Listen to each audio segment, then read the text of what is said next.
Hi guys! Aujourd'hui, je vais vous présenter l'aspect LLCE espagnol. Let's go!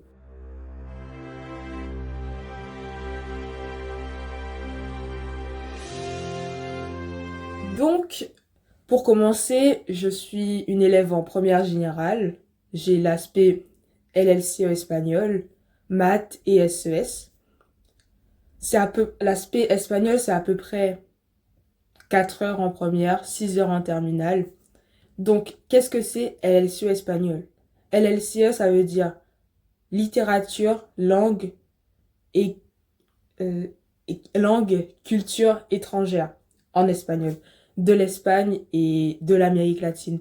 Donc, cette spécialité a pour objectif de nous faire parler en espagnol, comprendre l'espagnol et interagir aussi. C'est très important dans l'aspect.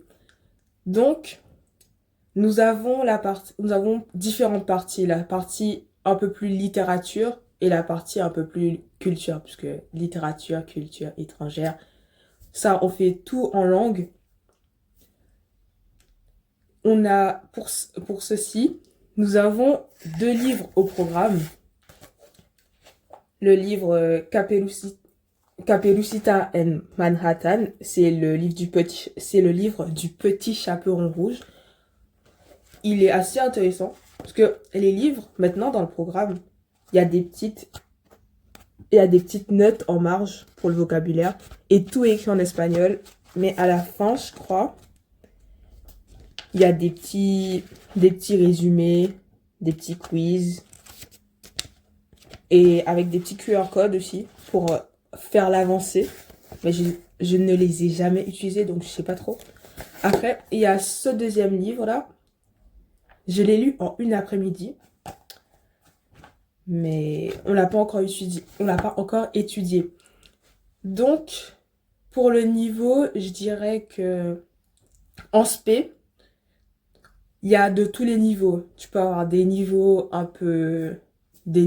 très élevés, des gens qui sont bilingues, qui ont fait de l'espagnol toute leur vie limite, des gens qui se débrouillent et des gens qui cherchent à progresser aussi.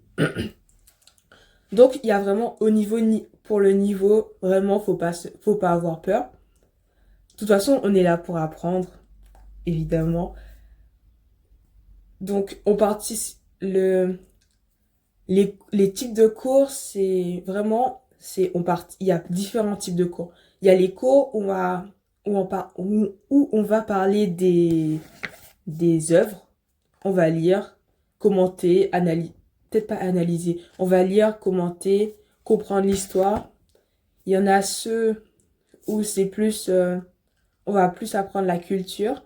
Là, je suis en train de faire le coup d'État au Chili, qui est en parallèle avec ce livre-là. Sinon, on fait de la grammaire.